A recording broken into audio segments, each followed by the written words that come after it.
La nuit du 22 mars 1944 était sombre et sans lune sur la mer de Ligurie. Deux vedettes torpilleurs pétées de la marine américaine glissaient silencieusement vers la côte italienne, transportant depuis la Corse 15 hommes de la compagnie D du bataillon de reconnaissance spéciale 2677, une unité secrète de l'Office of Strategic Services. La mission, nommée Opération Genie 2, avait un objectif apparemment simple mais stratégiquement vital, détruire un tunnel ferroviaire entre La Spezia et Gênes, une ligne d'approvisionnement cruciale qui alimentait les forces allemandes combattant sur les fronts de Cassino et Anzio. La situation militaire en Italie en mars 1944 avait atteint un point de stagnation frustrant pour les Alliés. Après le débarquement à Salerne en septembre 1943 et la campagne subséquente vers le nord, les forces alliées s'étaient heurtées aux formidables défenses allemandes. Le maréchal Albert Kesselring avait orchestré une série de lignes défensives qui utilisaient magistralement le terrain montagneux de l'Italie. La ligne Gustave, ancrée au monastère de Monte Cassino, avait résisté à de multiples assauts alliés avec des pertes dévastatrices. Des milliers de soldats alliés étaient morts en tentant de briser ces fortifications sans réussir à réaliser des avancées significatives. Le débarquement à Anzio, lancé le 22 janvier 1944, avait été conçu pour contourner les défenses allemandes et menacer Rome. Cependant, l'opération n'a pas réussi à obtenir l'élan escompté. Les forces alliées débarquées se sont retrouvées contenues sur la tête de pont, soumises à de féroces contre-attaques allemandes. Au lieu de libérer Rome rapidement, Anzio est devenu un autre front stagnant où des soldats mouraient pour chaque mètre de terrain. Dans ce contexte de frustration stratégique, les opérations spéciales ont acquis une importance croissante. Si les bombardements massifs et les assauts frontaux ne pouvaient pas briser les lignes de ravitaillement allemandes, peut-être que de petites équipes de saboteurs pourraient réussir là où des armées entières avaient échoué. Les bombardiers alliés avaient tenté à plusieurs reprises de couper cette ligne ferroviaire sans succès. Le terrain montagneux compliquait les bombardements de précision. Les tunnels ferroviaires, creusés profondément dans les montagnes de Ligurie, étaient pratiquement invulnérables aux attaques aériennes. Les Allemands pouvaient réparer rapidement les dommages mineurs aux voies exposées. La solution nécessitait une approche différente. Une équipe de sabotage plaçant des explosifs directement dans les structures critiques, détruisant des sections de tunnels qui prendraient des semaines ou des mois à réparer. Les 15 soldats furent sélectionnés spécifiquement parce qu'ils étaient tous italo-américains. La plupart parlaient couramment l'italien, et certains connaissaient même les dialectes locaux de la région de Gênes. Cette sélection n'était pas une coïncidence. Le Bureau des services stratégiques avait identifié que des soldats d'héritage italien seraient inestimables pour des opérations derrière les lignes en Italie.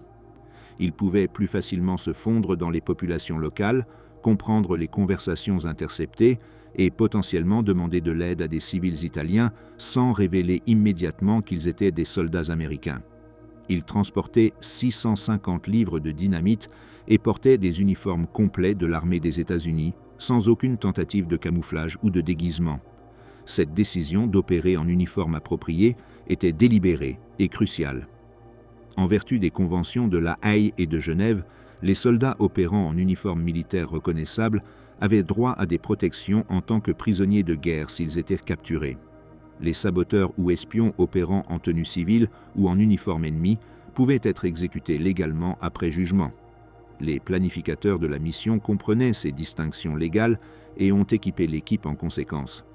L'équipe était commandée par le lieutenant premier Vincent Russo, qui avait déjà tenté cette même mission un mois auparavant lors de l'opération Genie Am.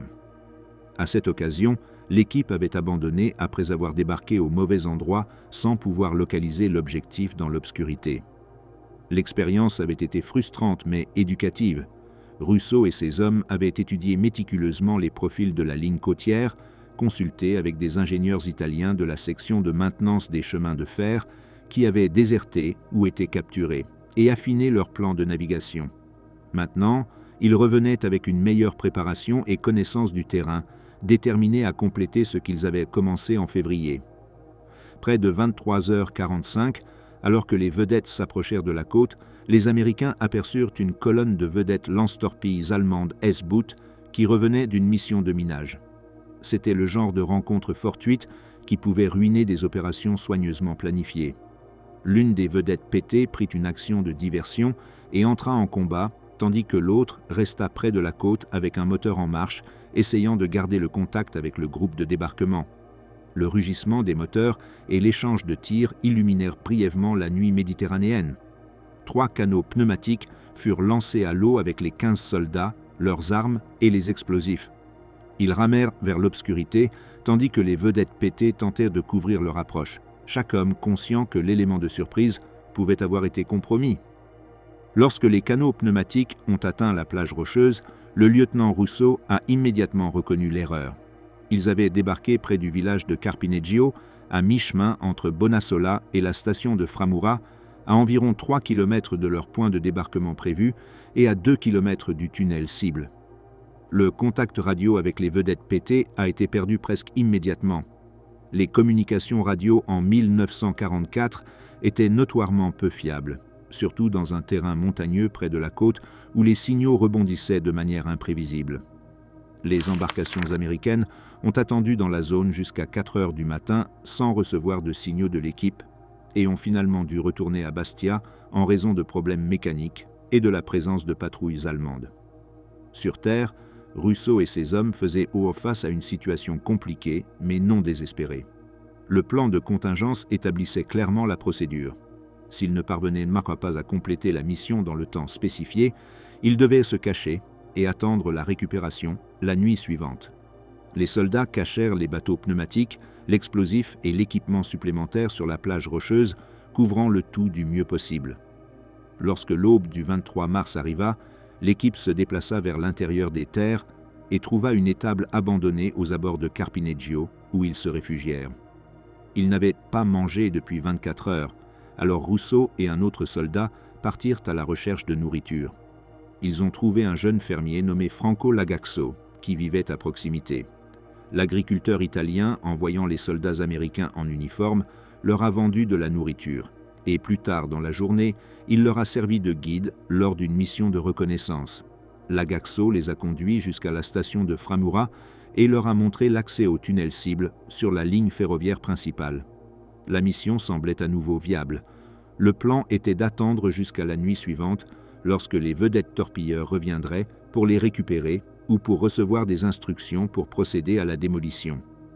En effet, cette nuit du 23 au 24 mars, d'autres vedettes torpilleurs sont sorties de Bastia pour soutenir la mission. Leur objectif était de récupérer l'équipe ou de coordonner l'opération de sabotage. Cependant, en trouvant des patrouilles allemandes près du point de rencontre désigné, les embarcations américaines n'ont pas pu établir de contact et ont été forcées de retourner à la base à nouveau. La matinée du 24 mars a scellé le destin de l'équipe Ginny.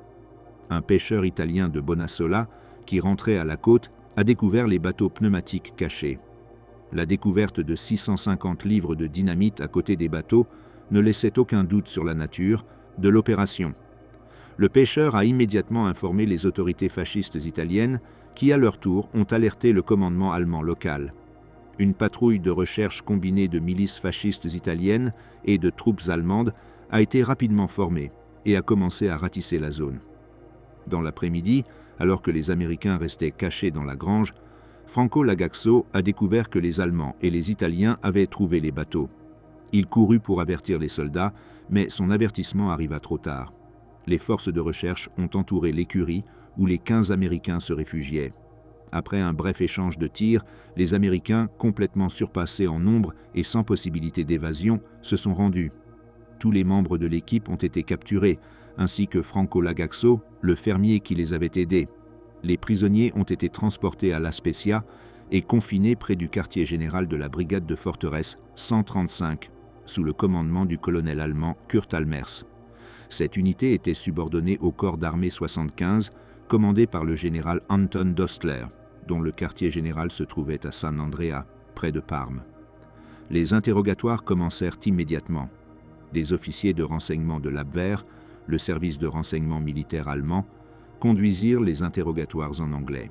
Le corvettenkapitän Friedrich Claps, commandant de la petite station de l'Abwehr à La Spezia, et son assistant, l'Oberleutnant zur See Georg Sessler, appliquèrent des tactiques d'interrogatoire conçues pour exploiter l'inexpérience des prisonniers. Les interrogateurs allemands dirent au lieutenant Vincent Russo que son subordonné avait déjà révélé tous les détails de l'opération. C'était un mensonge. Aucun membre de l'équipe n'avait parlé jusqu'à ce moment. Russo, croyant que l'information était déjà compromise, confirma les détails de la mission. C'étaient des commandos américains envoyés pour démolir un tunnel ferroviaire vital. Trop tard, il se rendit compte qu'il avait été trompé. L'information sur les commandements capturés est rapidement arrivée au quartier général du 75e corps d'armée. Le général Anton Dostler, un soldat professionnel de 53 ans qui avait servi dans les 2 guerres mondiales, faisait face maintenant à une décision qui définirait son destin. Anton Joseph Dostler était né le 10 mai 1891 à Munich, au cœur de la Bavière, lorsque l'Empire allemand était à son apogée sous le Kaiser Guillaume II. Il a grandi dans une Allemagne impériale confiante de son pouvoir et de son destin, où le service militaire était considéré comme le plus grand honneur pour un jeune homme de sa classe. Dostler avait commencé sa carrière militaire en 1910 en rejoignant l'armée impériale allemande à 19 ans en tant que cadet. Il faisait partie d'une génération d'officiers prussiens formés dans les traditions militaires de Moltke et Schlieffen, où la discipline, le devoir et l'obéissance inébranlable à la chaîne de commandement étaient des valeurs sacrées. Pendant la Première Guerre mondiale, il avait servi comme officier subalterne sur le front occidental, expérimentant les tranchées, le gaz moutarde et les offensives massives qui caractérisaient ce conflit. Il survécut à la guerre et resta dans l'armée pendant la République de Weimar, lorsque la force militaire allemande fut drastiquement réduite par le traité de Versailles. Lorsque Adolf Hitler arriva au pouvoir en 1933 et commença le réarmement de l'Allemagne en violation du traité de Versailles, des officiers de carrière comme Dostler virent des opportunités pour des avancements professionnels. Ils n'étaient pas nécessairement des idéologues nazis convaincus, beaucoup d'entre eux méprisaient secrètement Hitler comme un caporal autrichien sans lignée militaire appropriée, mais ils appréciaient la restauration de la puissance militaire allemande et les opportunités de commandement que le réarmement créait. Pendant la Seconde Guerre mondiale, Dostler avait constamment gravi les échelons de la hiérarchie. Chef d'état-major de la 7e armée au début de la guerre en 1939, où il participa à la planification des opérations lors de l'invasion de la Pologne et de la France. Par la suite, il commanda la division d'infanterie 57 de 1941 à 1942, puis la division d'infanterie 163 pendant 1942, et enfin fut promu commandant du corps d'armée 75 en Italie à partir de janvier 1944. Il était considéré comme un officier compétent et loyal, des qualités que la Wehrmacht valorisait profondément. En recevant le rapport sur la capture des commandos américains, Dostler a immédiatement consulté son supérieur, le maréchal de champ Albert Kesselring, commandant général de toutes les forces allemandes en Italie. Selon l'aide de camp de Dostler, Kesselring a répondu en ordonnant l'exécution des prisonniers. L'ordre était basé sur un décret secret émis par Adolf Hitler le 18 octobre 1942, le Kommandobefehl ou ordre de commandement. Ce décret, l'un des documents les plus infâmes de la guerre, stipulait que tous les commandos alliés capturés en Europe et en Afrique devaient être exécutés sommairement sans procès, même s'ils portèrent des uniformes appropriés ou tentèrent de se rendre. L'ordre avait été émis avec seulement 12 copies originales, distribuées uniquement aux commandants de plus haut niveau avec des instructions explicites qu'en aucune circonstance cela ne devait tomber entre des mains ennemies.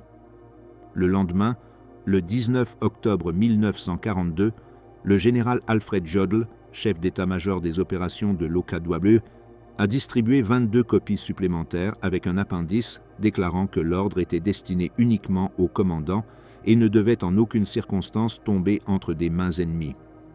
Le Kommandobefehl représentait une violation directe des lois de la guerre internationale, spécifiquement de la Convention de la Haye de 1907 et de la Convention de Genève de 1929 sur les prisonniers de guerre.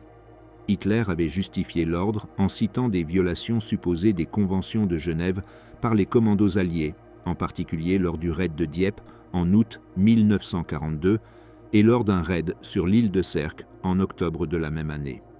Pendant le raid de Dieppe, les Allemands avaient capturé une copie des ordres opérationnels canadiens qui incluait des instructions pour sécuriser les prisonniers.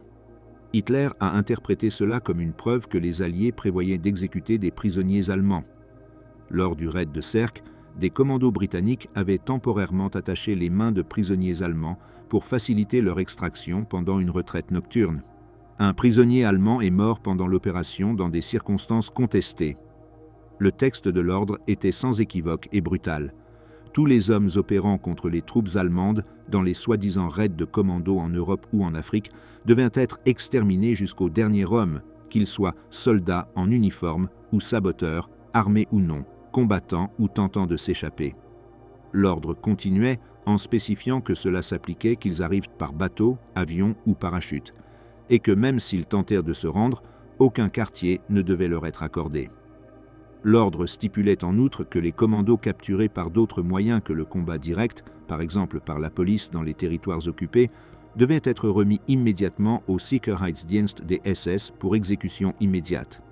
Le 25 mars 1944, Dostler envoya un télégramme à la brigade de forteresse 135 transmettant l'ordre d'exécution pour les commandos capturés, conformément à l'ordre de commandement de Hitler. La réaction des officiers allemands subordonnés révéla une profonde division morale au sein de la Wehrmacht. Le colonel Kurt Almers, commandant de la brigade de forteresse 135, fut profondément perturbé par l'ordre. Almers savait parfaitement qu'exécuter des prisonniers de guerre en uniforme constituait une violation directe de la Convention de Genève de 1929. Il contacta immédiatement le quartier général du corps d'armée 75 pour tenter d'obtenir une suspension de l'exécution. Son appel fut rejeté. Dostler envoya un autre télégramme ordonnant à Almers d'exécuter l'ordre selon ce qui avait été précédemment ordonné, stipulant qu'il devait rapporter l'exécution avant 7 heures du matin, le 26 mars. Le ton du télégramme était impératif et ne laissait pas de place au débat. Almers fit 2 dernières tentatives pour arrêter l'exécution, y compris des appels téléphoniques directs au quartier général de Dostler. À chaque occasion, Almers argumenta que l'exécution de prisonniers de guerre en uniforme violait les conventions internationales et représentait un crime de guerre. Les officiers de renseignement de l'Abwehr, Claps et Sessler, qui avaient interrogé les Américains, exprimèrent également un profond malaise à l'idée de l'ordre d'exécution. Ils avaient clairement vu que les prisonniers étaient correctement en uniforme et avaient mené une opération militaire légitime. Aucune des appels d'Almers ne réussit. Alexander zu Dohnandt-Lobitten, un officier de l'état-major de Dostler avec le grade de capitaine de cavalerie, a joué l'acte de résistance le plus remarquable. Dohnandt-Lobitten provenait de l'aristocratie prussienne, avait servi lors de l'invasion de la Pologne et de l'Union soviétique et avait été l'un des derniers évacués de Stalingrad en janvier 1943, emportant avec lui les lettres personnelles et décorations du maréchal Friedrich Paulus. Lorsqu'on lui a ordonné de signer l'ordre d'exécution des Américains, Dohnandt-Lobitten a refusé catégoriquement. L'officier allemand a soutenu que signer un tel ordre constituerait une violation de la Convention de Genève de 1929 sur les prisonniers de guerre, comme étant ainsi un crime de guerre. Dohnandt-Lobitten ignorait l'existence de l'ordre de commando secret d'Hitler. Pour lui, les lois internationales de la guerre étaient claires et incontestables. Les prisonniers en uniforme devaient être traités comme des prisonniers de guerre non exécutés. Son refus de signer a été considéré comme une insubordination grave. Il a été expulsé de la Wehrmacht immédiatement, mais n'a pas été poursuivi ni exécuté. La Wehrmacht avait besoin de maintenir le fonctionnement bureaucratique et ne pouvait se permettre d'éliminer tous les officiers qui remettaient en cause des ordres criminels. L'expulsion de Dohnandt-Lobitten servait d'avertissement aux autres, mais sa survie montrait aussi qu'il existait des limites aux représailles internes, du moins pour les officiers des familles aristocratiques avec des connexions puissantes. À l'aube du 26 mars 1944, avant le lever du jour, 2 camions sont arrivés pour transporter les prisonniers américains. Le lieutenant allemand Rehfil est arrivé avec une escorte de 25 hommes pour récupérer les Américains. L'obscurité recouvrait encore la Spezia lorsque les 15 soldats ont été chargés dans les camions avec des gardes dans chaque véhicule. Le lieutenant Paul Traficant, l'un des 2 officiers américains capturés, avait réussi à dissimuler une arme volée à l'un des gardes allemands pendant la captivité. Il projetait une dernière tentative désespérée d'évasion. alors que le convoi se dirigeait vers le lieu d'exécution, Traficant a commencé à sortir le pistolet de sa veste en peau de mouton. Mais l'arme s'est coincée dans le bord du vêtement.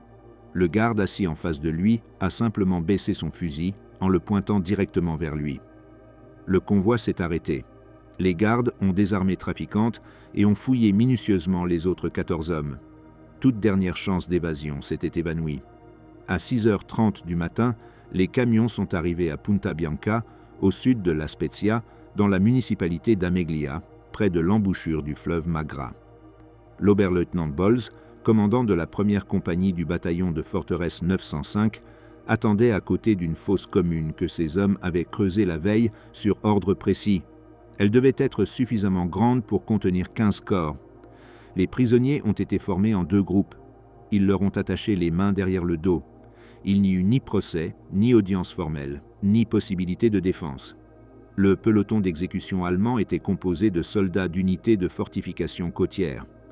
Beaucoup de ces soldats, selon des témoignages ultérieurs, n'étaient pas des volontaires enthousiastes pour cette tâche. Il était connu que les membres des pelotons d'exécution tentaient fréquemment de manquer intentionnellement leurs tirs visant des zones non vitales du corps ou directement le sol, car ils ne voulaient pas être individuellement responsables de la mort d'un prisonnier. C'est la raison pour laquelle les pelotons d'exécution incluaient traditionnellement plusieurs tireurs, pour répartir la responsabilité et garantir la mort rapide du condamné. Les 15 Américains ont été exécutés en groupe. Les détonations ont retenti sur la plage dans la pénombre de l'aube. Les corps sont tombés dans la fosse commune préparée. Les soldats allemands ont recouvert les corps de terre et ont soigneusement camouflé le site pour éviter qu'il ne soit découvert par les partisans italiens ou les forces alliées. Les soldats exécutés étaient le lieutenant Vincent Russo de Montclair, New Jersey, le lieutenant Paul Traficant de New York, le sergent Alfred de Flummery de Natick, Massachusetts, le sergent Dominique Mauro de New York, le Didi Mazzetto, sergent technique Livio Viechelli de Manor, Pennsylvanie, et les techniciens Liberty Tremont, Joseph Farrell, Salvatore Disclafani, Angelo Sirico, Thomas Savino, John Leone, Joseph Noia, Rosario Squatrito, Joseph Libardi et Santoro Calcara. Tous étaient des Italo-Américains, enfants et même petits-enfants d'immigrants italiens qui avaient traversé l'Atlantique en quête d'une vie meilleure en Amérique, sélectionnés spécifiquement pour leur héritage et leurs compétences linguistiques pour cette mission derrière les lignes ennemies dans la terre de leurs ancêtres. Les radios allemandes et italiennes ont commencé à diffuser dès le lendemain qu'un groupe de commandos américains avait été anéanti au combat avec des troupes allemandes. La propagande a amplifié le mensonge en ajoutant que les Américains avaient tué certains soldats allemands lors de l'affrontement. Ces transmissions étaient complètement fausses. Les Américains avaient été capturés après une brève escarmouche et exécutés sommairement 2 jours après comme prisonniers désarmés. Le maréchal Albert Kesselring, qui selon le témoignage de Dostler avait ordonné l'exécution, s'est immédiatement senti mal à l'aise avec les conséquences potentielles de l'acte. Kesselring a ordonné à tous les quartiers généraux impliqués de détruire tous les documents liés à l'incident. Cet ordre de destruction de preuves était révélateur. Les hauts commandements allemands savaient parfaitement qu'ils avaient commis un crime de guerre. La Wehrmacht comprenait les lois internationales de la guerre. Des officiers comme Almers et Donna Schlobitten avaient protesté en citant spécifiquement les conventions de Genève. La décision de détruire les dossiers montrait une conscience de culpabilité. Cependant, la vérité sur le sort des 15 Américains a commencé à se révéler progressivement. Les services de renseignement alliés ont intercepté des communications qui contredisaient l'histoire officielle allemande. Des résidents italiens locaux, qui avaient été témoins des événements liés à la capture, ont commencé à fournir des informations à des contacts de la résistance. À la fin de la guerre, lorsque les forces américaines ont avancé vers le nord de l'Italie, 2 hommes du 2677e bataillon sont apparus à Bonassola à la recherche d'informations sur les hommes disparus de Gini. Les capitaines Albert Lanier et Nevio Manzani ont consulté des archives dans les bureaux fascistes locaux et interrogé des témoins italiens. L'image complète du crime de guerre a commencé à émerger. William Donovan, directeur du bureau des services stratégiques, a émis des ordres spécifiques lorsque l'exécution des membres de la mission Gini a été confirmée. Le général allemand commandant la région, Anton Dostler, devaient être capturés vivants pour être jugés comme criminels de guerre. Cette directive a marqué un changement significatif. Dostler ne serait pas simplement un autre prisonnier de guerre, il serait poursuivi spécifiquement pour le crime commis contre des soldats américains. Le 8 mai 1945, le jour où l'Allemagne se rendit officiellement mettant fin à la guerre en Europe, Anton Dostler devint prisonnier de guerre de l'armée des États-Unis. Pour octobre 1945, il était détenu à Rome, faisant face à un procès pour crime de guerre. Le tribunal militaire fut convoqué au palais royal de Caserta, la magnifique résidence baroque qui servait de siège du commandement suprême allié en Italie, le 8 octobre 1945. Ce procès représentait un moment historique sans précédent multiple. C'était le premier procès pour crime de guerre conduit par les Alliés après la fin de la guerre en Europe, précédant même les procès de Nuremberg qui commenceraient en novembre. C'était aussi le seul cas dans l'histoire où un officier général allemand serait jugé et exécuté pour crime de guerre sous l'autorité exclusive des États-Unis. Tous les autres généraux allemands exécutés pour crimes de guerre ont été poursuivis dans des tribunaux internationaux ou par d'autres nations alliées. Le résultat de ce procès établirait des précédents qui résonneraient à travers tous les procès de crimes de guerre ultérieurs. La commission militaire était présidée par le major général Lawrence C. Janes et comprenait le général de brigade Thomas K. Brown, le colonel Ash Shaler, le colonel James Nottestein et le colonel F. T. Hammond Jr. Les procureurs américains étaient le major Frederick W. Roche, qui agissait en tant que juge-avocat, et le lieutenant premier W. T. Andress comme assistant du juge-avocat. La défense de Dostler était assurée par le colonel Claudius O. Wolfe en tant que conseiller de la défense et le major C. K. Emery comme assistant du conseiller de la défense. Tous ces hommes étaient des avocats militaires expérimentés qui comprenaient qu'ils participaient à un moment qui définirait l'avenir du droit international. L'accusation formelle contre Dostler, selon la spécification présentée par le parquet, était la violation des lois de la guerre. Plus précisément, qu'Anton Dostler, en tant que commandant du 75e corps d'armée allemand, le ou vers le 25 mars 1944, à La Spezia, Italie, et dans les environs, a illégalement, délibérément et sciemment ordonné que 15 membres en uniforme des forces armées des États-Unis soient fusillés à mort, cet ordre ayant été exécuté ensuite le 26 mars 1944. Les procureurs ont présenté l'affaire comme simple et claire dès le début. Les Américains exécutés étaient des soldats dûment uniformés dans une opération militaire légitime lorsqu'ils ont été capturés. Par conséquent, ils avaient un droit incontestable d'être traités comme des prisonniers de guerre en vertu des conventions de Genève de 1929. Leur exécution sans procès violait une règle du droit international vieille d'au moins 500 ans, établie définitivement dans la Convention de La Haye de 1907. Le ministère public a soutenu qu'il ne s'agissait pas d'une zone grise légale, mais d'une violation claire et directe de normes universellement acceptées. Les procureurs ont appelé plusieurs témoins clés qui ont construit méticuleusement le cas. Un capitaine de l'OSS a expliqué en détail la nature de la mission de sabotage de l'équipe Ginny, établissant qu'il s'agissait d'une opération militaire légitime contre des cibles militaires stratégiques. Les officiers allemands de renseignement, le Korvettenkapitän Friedrich Claps et l'Oberleutnant zur See Georg Sessler, qui avaient interrogé les prisonniers, ont témoigné longuement sur les circonstances de l'interrogatoire. Leur témoignage a été particulièrement préjudiciable pour la défense car il confirmait sans équivoque plusieurs points critiques. Les Américains étaient uniformément vêtus avec des uniformes militaires américains distinctifs et reconnaissables, portaient des insignes de grade appropriés, ne portaient pas de vêtements civils ni d'uniformes ennemis, et avaient de révéler que leur mission était le sabotage d'infrastructures militaires, pas l'assassinat de personnel ou le terrorisme contre des civils. Claps et Sessler ont également témoigné avec une évidente gêne qu'ils avaient exprimé des préoccupations au sujet de l'ordre d'exécution à leurs supérieurs immédiats. Leur témoignage a révélé la chaîne de protestation qui avait eu lieu au sein du commandement allemand. Le témoignage le plus dramatique est venu du colonel Kurt Almers, qui a décrit ses multiples tentatives pour arrêter l'exécution, y compris ses appels téléphoniques directs au quartier général de Dostler. Almers a témoigné qu'il avait explicitement argumenté que l'exécution violerait la Convention de Genève et constituerait un crime de guerre, et qu'on lui avait ordonné à plusieurs reprises de procéder quand même. La défense de Dostler a tenté plusieurs lignes argumentaires, chacune reflétant les complexités juridiques de l'affaire. Le colonel Wolfe a d'abord soutenu que la nature furtive de la mission de sabotage signifiait que les membres de l'OSS étaient en réalité des espions ou des saboteurs irréguliers plutôt que des combattants légitimes.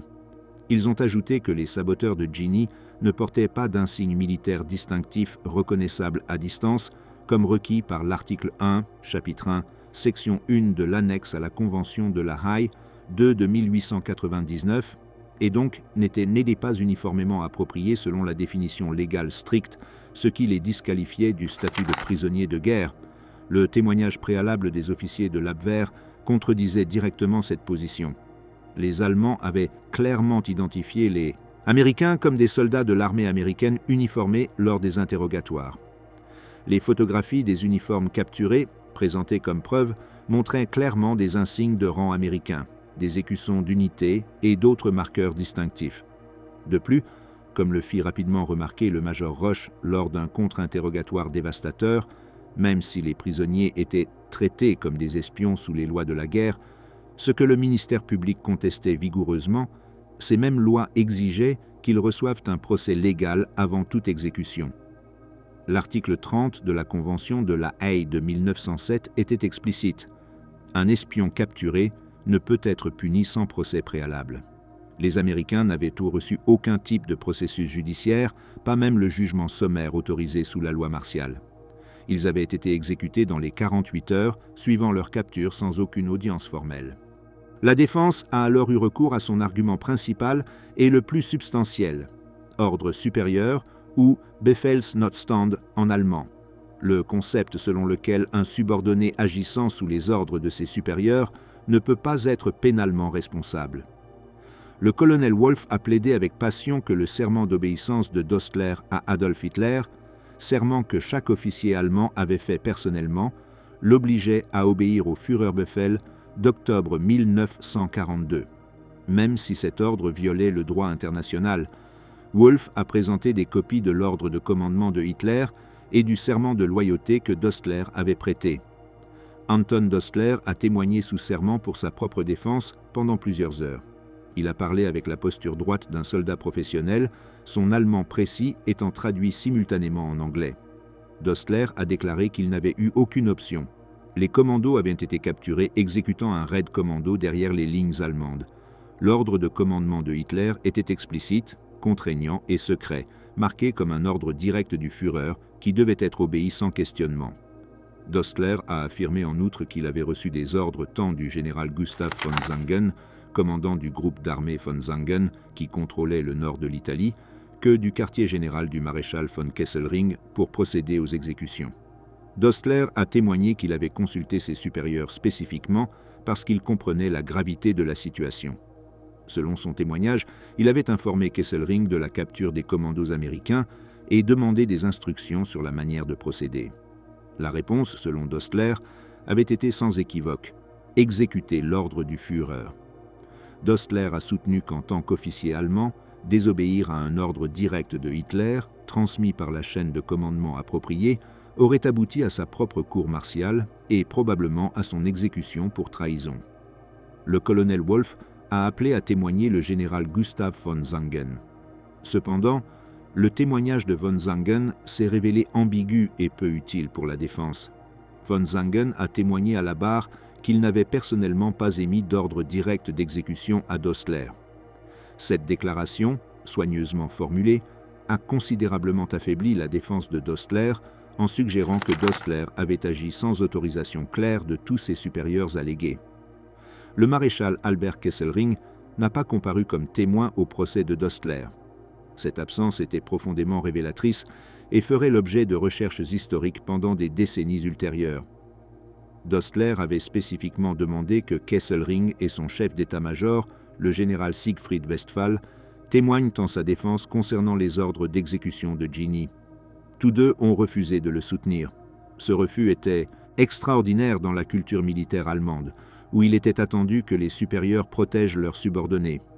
Kesselring, qui ferait face à son propre procès pour crime de guerre en 1947, avait manifestement décidé que se distancer de Dostler était essentiel pour sa propre survie.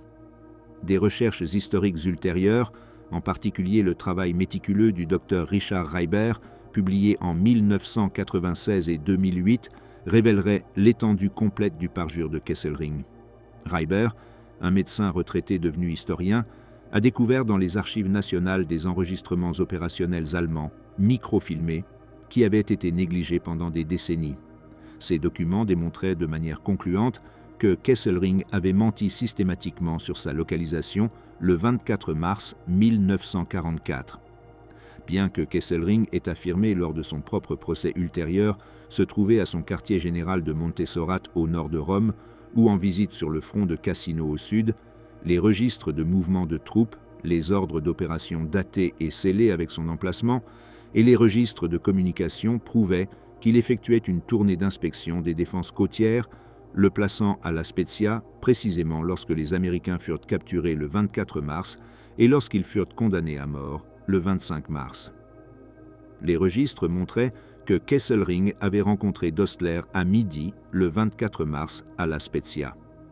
Il était inconcevable que Dostler n'ait pas informé son supérieur immédiat, lors d'une réunion en face à face, de la capture de 15 commandos américains et n'ait pas discuté de l'application de l'ordre de commandement secret d'Hitler. Kesselring et son chef d'état-major Westphal ont fabriqué un faux alibi complet, Westphal fournissant un témoignage corroboratif faux pour éviter que Kesselring ne fasse face au même sort que Dostler. En abandonnant son subordonné sans soutien testimonial, sans même apparaître pour confirmer qu'il avait transmis les ordres de ses supérieurs, Kesselring a clairement montré de manière brutale qu'il sauverait sa propre vie au détriment de celle de Dostler. Cette trahison envers un subordonné qui avait suivi ses ordres directs représentait l'effondrement total de la supposée loyauté et honneur militaire que la Wehrmacht professait. La défense des ordres supérieurs, bien que moralement problématique, n'était pas dépourvue de fondements légal techniques en 1945. Le colonel Wolfe a cité abondamment des documents juridiques militaires. La version de 1940 du manuel de campagne de l'armée des États-Unis sur les règles de la guerre terrestre établissait explicitement qu'un individu ne serait pas puni pour un crime de guerre si ce crime avait été commis sous les ordres de son gouvernement ou d'un supérieur. Cependant, l'armée avait amendé de manière cruciale le manuel en novembre 1944. Au moment du procès de Dostler, en octobre 1945, le manuel établissait une position nuancée. Un individu qui violait les lois et coutumes acceptées de la guerre pouvait être puni. Le fait que les actes dénoncés aient été accomplis conformément aux ordres d'un supérieur ou avec la sanction gouvernementale pouvait être pris en compte pour déterminer la culpabilité, que ce soit comme défense ou pour atténuer la punition. Cette reformulation était subtile, mais cruciale. Les ordres supérieurs n'étaient plus une défense absolue, mais un facteur atténuant potentiel que le tribunal pouvait considérer discrétionnairement. Le colonel Wolfe a soutenu un argument passionné et prophétique dans sa plaidoirie finale qui a semblé résonner avec certains membres du tribunal militaire composé entièrement d'officiers de carrière. Wolfe a dramatiquement impressionné la commission sur le danger que le précédent de ce cas représentait. Nous avons gagné la guerre cette fois-ci, mais personne ne sait qui gagnera la prochaine fois. Nous pourrions perdre, et alors vous, messieurs, pourriez vous retrouver assis là où cet homme est assis maintenant. Si nous déclarons cet homme coupable en raison de pression politique, ou parce qu'il a perdu la guerre et qu'il est en notre pouvoir, nous pourrions tout aussi bien ne pas avoir gagné la guerre. Cet argument touchait un point profondément sensible parmi les officiers militaires de carrière qui valorisaient la chaîne de commandement comme pilier fondamental de la discipline militaire. Cependant, un précédent immédiat était en jeu. Les procès de Nuremberg devaient commencer dans seulement quelques semaines. Des douzaines d'autres procédures pour crimes de guerre étaient en préparation. Beaucoup de ces procès ne commenceraient jamais si une déclaration d'ordre supérieur pouvait effectivement fonctionner comme une défense absolue pour quelqu'un d'aussi haut rang qu'un général, ou si le premier procès important pour crime de guerre aboutissait à un acquittement. Les membres de la commission comprenaient que leurs décisions seraient examinées attentivement par les procureurs, les défenseurs et les accusés dans des centaines de cas futurs. Le 12 octobre 1945, après un procès de 4 jours intenses, la commission militaire trouva Anton Dostler coupable de violer les lois de la guerre. Sa sentence fut d'être fusillé jusqu'à la mort par fusillade. La commission militaire rejeta explicitement et catégoriquement la défense des ordres supérieurs dans sa sentence écrite. Le tribunal détermina qu'en ordonnant l'exécution massive des 15 prisonniers de guerre américains, Dostler avait agi de son propre chef en dehors des ordres spécifiques du Führer. Cette conclusion était juridiquement significative. L'ordre de commandement de Hitler spécifiait des procédures détaillées. Si les commandos capturés tombaient entre les mains allemandes par des canaux autres que le combat direct, ils devaient être livrés immédiatement au Sicherheitsdienst des SS pour exécution. Dostler n'avait pas suivi cette procédure. Les Américains sont restés sous la garde de la Wehrmacht et ont été exécutés par des troupes de l'armée allemande, pas par les SS. Dans ce sens technique, Dostler avait dépassé les termes littéraux de l'ordre, agissant selon son propre jugement. La commission a également rejeté sa demande de grâce, déclarant qu'aucun soldat, et encore moins un général commandant, ne peut dire qu'il considérait légitime le fusillement sommaire de prisonniers de guerre, même comme représailles. La commission a déclaré que les principes établis dans les conventions de La Haye et de Genève représentaient des normes minimales civilisées qu'aucun ordre militaire ne pouvait légitimement invalider. La condamnation à mort d'Anton Dostler provoqua des ondes de choc à travers la structure militaire allemande capturée. Des milliers d'officiers allemands dans des camps de prisonniers, nombreux à être conscients qu'ils faisaient potentiellement face à des enquêtes pour crimes de guerre, comprirent que l'exécution de prisonniers ne serait pas tolérée et que les officiers de haut rang ne pouvaient se cacher derrière les ordres d'Hitler. Le maréchal Albert Kesselring fut profondément alarmé. Lorsqu'il fit face à son propre procès devant un tribunal militaire britannique à Venise en 1947 pour le massacre des fosses ardéatines, il mentit systématiquement sur sa participation à l'affaire Ginny. Son parjure soulignait l'effet dissuasif que la commission militaire de Dostler avait établi. Kesselring a été jugé principalement pour avoir ordonné le massacre des fosses ardéatines le 24 mars 1944, où 335 civils italiens ont été exécutés en représailles à une attaque partisane à Rome. Il a été condamné à mort le 7 mai 1947, mais la sentence a été commuée en emprisonnement à perpétuité 2 mois plus tard. Kesselring a été libéré en 1952 pour raison de maladie et a vécu jusqu'en 1960. Il n'a jamais été tenu responsable de sa participation aux exécutions de Ginny. Le cas d'Anton Dostler reste unique dans l'histoire. C'est le seul cas dans lequel un officier général allemand a été jugé, condamné et exécuté pour crimes de guerre sous l'autorité exclusive des États-Unis. Les 50 jours entre la condamnation et l'exécution ont permis de multiples niveaux de révision. Le général Joseph McNarney, commandant général de l'armée dans le théâtre méditerranéen, a personnellement approuvé la condamnation. Le département de la guerre à Washington a également révisé le cas. Il n'y a pas eu de clémence, pas de commutation. L'exécution devait avoir lieu selon les ordres.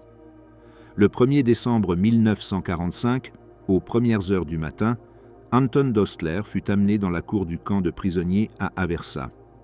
Dostler avait 54 ans, avait passé 35 ans en uniforme militaire, servant dans 2 guerres mondiales.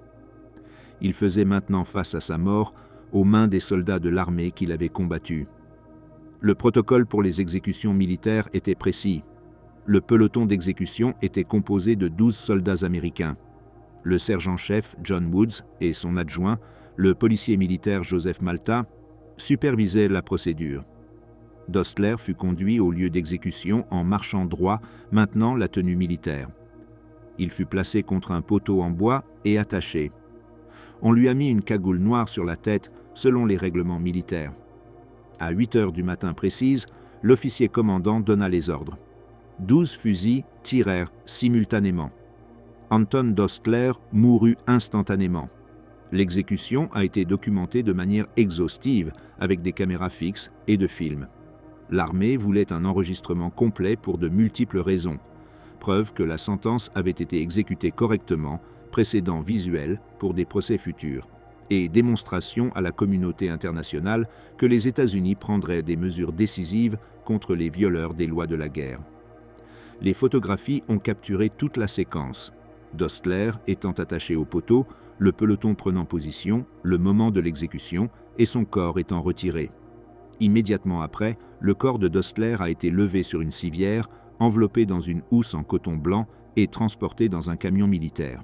Ses restes ont été enterrés dans la tombe 93 diagonale 95 de la section H dans le cimetière de guerre allemand de Pomesia, au sud de Rome. Ce cimetière contient les tombes de 27 000 soldats allemands morts pendant la campagne italienne. La tombe de Dostler n'a aucune distinction spéciale. C'est simplement une parmi des milliers, bien que sa mort ait été fondamentalement différente. Il a été exécuté pour sa responsabilité de crime contre les lois de la guerre. L'exécution d'Anton Dostler a établi des précédents juridiques fondamentaux qui résonneraient bien au-delà de son cas individuel. Le tribunal a explicitement rejeté la défense des ordres supérieurs, établissant que les soldats et les officiers ne peuvent pas être dégagés de leurs responsabilités pour crimes de guerre simplement en invoquant des ordres de supérieurs. Ce principe a été ultérieurement codifié dans le principe 4 des principes de Nuremberg et dans la Déclaration universelle des droits de l'homme de 1948. Les procès de Nuremberg, qui ont commencé quelques semaines après l'exécution de Dostler, ont adopté et élargi ces principes. 19 des principaux accusés ont été condamnés, 12 ont été condamnés à mort. Beaucoup ont cité des ordres supérieurs dans leur défense. Aucun n'a été acquitté sur la base de cet argument. Le cas Dostler avait établi le précédent. Le procès et l'exécution ont été controversés même à l'époque. Certains officiers supérieurs de l'armée américaine ont exprimé des doutes sur la justice du verdict lors de conversations avec des journalistes. Les soldats professionnels se sentaient mal à l'aise avec l'idée que des subordonnés puissent être tenus responsables d'avoir suivi les ordres de supérieurs. Cependant, la nouvelle moralité d'après-guerre émergeait. L'ampleur des atrocités nazies révélées lorsque les camps de concentration ont été libérés avait fondamentalement changé les attitudes à l'égard de l'obéissance militaire aveugle. Le monde déterminait qu'il existait des lignes que nul soldat ne devait franchir, quels que soient les ordres reçus. Le destin des 15 soldats américains n'a pas été oublié. Après la guerre, leurs corps ont été exhumés de la fosse commune à Punta Bianca. 7 ont été enterrés dans le cimetière militaire américain, près de Florence. Les 8 autres ont été rapatriés aux États-Unis pour être enterrés dans des parcelles familiales. Des monuments commémoratifs ont été érigés en Italie. La commune d'Ameglia a établi un mémorial permanent. Chaque année, des cérémonies rappellent l'opération Ginny 2 et les hommes qui sont morts. L'histoire d'Alexander zu Donaueschlobitten offre un contrepoint fascinant. Donaueschlobitten a survécu à la guerre. Expulsé de la Wehrmacht mais non exécuté, il est retourné dans sa propriété de Schlobitten pendant la prise soviétique.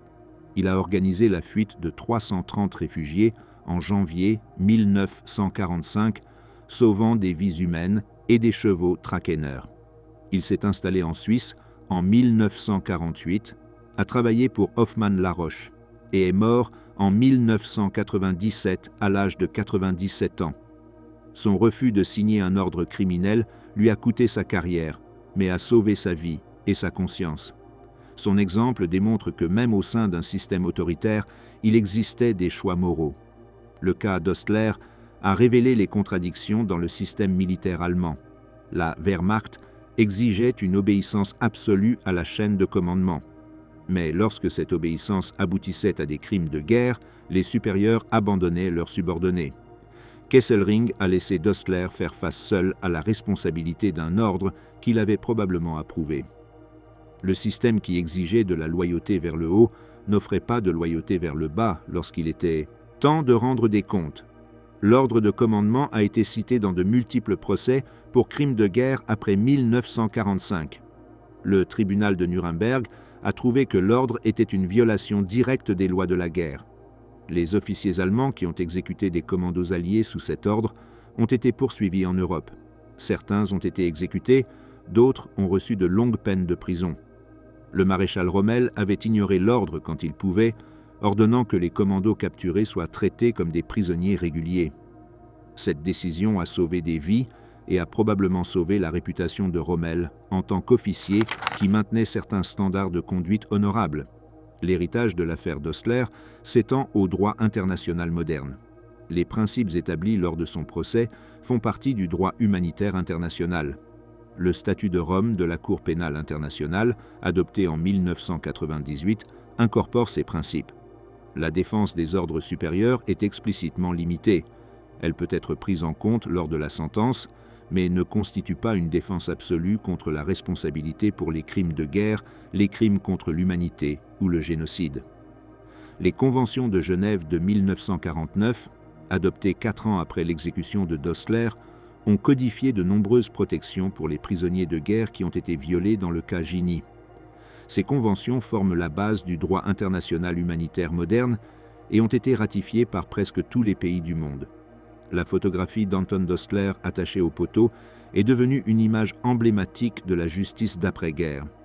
Pour certains, elle représente le triomphe du droit international sur l'impunité militaire. Pour d'autres, elle incarne les complexités morales de rendre des individus responsables au sein de systèmes autoritaires. Le débat sur la justice de la sentence continue parmi les historiens et les spécialistes du droit. Certains soutiennent qu'un général dans une dictature totalitaire faisait face à des choix impossibles. Cependant, l'exemple de Doná Slobiten complique ce récit. Doná Slobiten a refusé de signer l'ordre et a été simplement expulsé, pas exécuté. Cela suggère qu'il existait un espace pour la résistance, bien qu'avec des conséquences professionnelles graves. L'impact sur le développement des codes de justice militaire moderne a été significatif. Les forces armées ont incorporé une formation sur les lois de la guerre et l'obligation de désobéir aux ordres illégaux. Le Code uniforme de justice militaire des États-Unis précise que les membres du service ont le devoir de désobéir aux ordres illégaux. L'affaire a également eu des implications pour la doctrine de responsabilité de commandement. Elle a établi que les commandants ne peuvent pas simplement transmettre des ordres criminels sans assumer une responsabilité personnelle. Un commandant a le devoir d'évaluer la légalité des ordres et de protéger les prisonniers sous son contrôle. Les implications continuent de se développer. Les procès du Tribunal pénal international pour la Yougoslavie et le Rwanda ont cité les principes établis dans des affaires comme Dössler. Les affaires récentes en Syrie, au Myanmar et dans d'autres conflits sont analysées en utilisant des cadres juridiques qui remontent aux décisions de 1945. La tension entre l'obéissance militaire et la responsabilité individuelle demeure pertinente. Le cas d'Anton Dössler représente plus que l'exécution d'un général pour un crime spécifique. Il encapsule les transformations fondamentales dans la manière dont la communauté internationale comprenait la responsabilité militaire et les limites de l'autorité de commandement. Le procès a déclaré qu'il existe des normes universelles de conduite humaine qui transcendent les frontières nationales, les loyautés militaires et les ordres de supérieurs. Aucun soldat ne peut se retrancher derrière des ordres en commettant des actes qui violent des principes fondamentaux d'humanité. Cela fut une notion révolutionnaire en 1945. Les photographies de Dössler continuent de susciter des débats sur la justice, la responsabilité et les conséquences de servir des régimes criminels. Dössler n'était pas Himmler ni Eichmann. Il n'a pas conçu l'Holocauste. C'était un soldat professionnel qui a suivi des ordres qu'il savait ou aurait dû savoir criminels. Son exécution a envoyé le message que faire partie de la machine criminelle n'exonère pas de la responsabilité. Les 15 soldats américains n'ont pas vécu pour voir la justice servie. Ils sont morts exécutés comme des prisonniers sans défense. Cependant, leurs morts n'ont pas été vaines. Le cas qui en a résulté a aidé à établir des principes qui ont sauvé un nombre incalculable de vies en avertissant les commandants qu'ils seront tenus responsables pour les crimes contre les prisonniers. Le jugement et l'exécution d'Anton Dössler restent l'un des moments déterminants dans le développement du droit international humanitaire moderne. La décision de poursuivre un général allemand immédiatement après la guerre, établissant des précédents qui seraient appliqués à Nuremberg et au-delà, a démontré l'engagement allié envers la justice basé sur des règles plutôt que sur la vengeance. Bien que imparfaite, la justice d'après-guerre aspirait à des normes plus élevées que la loi du plus fort. À l'aube du 1er décembre 1945, lorsque les balles mirent fin à la vie d'Anton Dössler, non seulement l'histoire d'un général allemand prit fin, mais aussi se referma un chapitre dans l'évolution du concept de responsabilité individuelle sous le droit international. Le poteau d'exécution à Aversa symbolisait la fin d'une époque où les ordres supérieurs pouvaient justifier n'importe quel acte. En lieu et place, émergea un nouvel ordre légal qui déclarait qu'il existe des lignes que nul être humain ne doit franchir, peu importe qui en ordonne le franchissement. L'impact du cas d'Ostler a immédiatement résonné dans les cercles militaires et juridiques de toutes les nations alliées. Dans les semaines suivant l'exécution, les procureurs des crimes de guerre dans plusieurs juridictions ont commencé à citer le précédent d'Ostler dans leurs préparatifs pour des procès en attente. Les avocats de la défense, pour leur part, étudiaient méticuleusement les transcriptions du procès en cherchant des arguments alternatifs qui pourraient avoir plus de succès que la défense échouée des ordres supérieurs. Le verdict de d'Ostler est devenu le cas d'étude fondamentale dans tous les procès subséquents, un point de référence incontournable qui définissait les paramètres du débat juridique sur la responsabilité de commandement. Dans les camps de prisonniers de guerre allemands répartis à travers l'Europe, la nouvelle de l'exécution de d'Ostler circulait rapidement parmi les milliers d'officiers capturés. Beaucoup faisaient de face à la possibilité réelle d'être traduits en justice pour des actions menées pendant la guerre. Le message était sans équivoque. Le rang n'offrait pas de protection, les ordres des supérieurs ne constituaient pas une défense absolue, et la justice alliée était prête à exécuter des condamnations à mort contre des officiers de haut niveau. Cette réalisation provoqua une anxiété considérable, mais amena également de nombreux officiers allemands à coopérer plus pleinement avec les enquêteurs alliés, fournissant des informations sur la chaîne de commandement, les ordres reçus et les crimes commis par d'autres dans une tentative de réduire leur propre culpabilité potentielle. L'exécution a également suscité un débat intense au sein des forces armées américaines elles-mêmes. Des officiers vétérans qui avaient combattu pendant toute la guerre exprimaient des opinions partagées. Certains soutenaient que d'Ostler avait été traité équitablement, que les lois de la guerre devaient s'appliquer sans exception et que l'établissement de ce précédent était essentiel pour prévenir de futures atrocités. D'autres, en particulier ceux de la vieille garde militaire, se sentaient profondément mal à l'aise avec les implications du verdict pour la structure de commande militaire. Ils arguaient dans des conversations privées que la guerre moderne nécessitait une obéissance instantanée aux ordres et que permettre aux subordonnés de remettre en question légalement les directives des supérieurs pourrait saper fatalement l'efficacité militaire. Cependant, ces débats sont restés en grande partie au sein des cercles militaires professionnels, car publiquement, l'armée présentait un front uni de soutien au verdict. Les médias internationaux ont largement couvert à la fois le procès et l'exécution. Les journaux américains ont généralement soutenu le verdict, le présentant comme une étape nécessaire vers l'établissement d'un ordre international basé sur des lois plutôt que sur la force brute. La presse britannique a adopté un ton similaire, bien que certains commentateurs aient exprimé des préoccupations quant à l'application cohérente de ces normes. Les journaux dans des pays neutres comme la Suisse et la Suède ont offert des analyses plus nuancées, soulignant à la fois l'importance du précédent légal et les complexités morales de rendre individuellement responsables des officiers opérant au sein de structures militaires hiérarchiques et autoritaires. Dans l'Allemagne occupée, où la population civile commençait à faire face à l'ampleur des crimes commis par le régime nazi, la réaction à l'affaire d'Ostler fut complexe et multiforme. Certains Allemands, en particulier ceux qui avaient perdu des êtres chers lors des bombardements alliés ou au combat, voyaient l'exécution de d'Ostler comme une vengeance des victorieux déguisée en justice. D'autres, surtout ceux qui avaient souffert sous le régime nazi ou qui commençaient à comprendre l'ampleur de l'Holocauste, reconnaissaient que des crimes de masse nécessitaient des comptes individuels. La presse allemande sous contrôle allié publiait des informations sur le procès, contribuant au processus douloureux de dénazification et de rééducation que les puissances occupantes considéraient essentiel pour la transformation démocratique de l'Allemagne.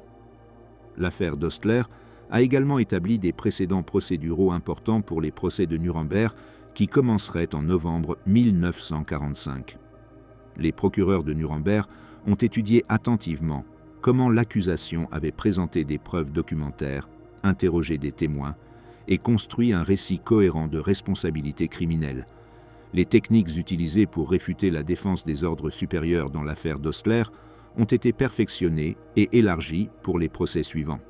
La structure même du tribunal militaire dans l'affaire d'Ostler avec sa combinaison de procédures militaires américaines et de reconnaissance du droit international, a fourni un modèle qui informerait la conception du tribunal militaire international de Nuremberg.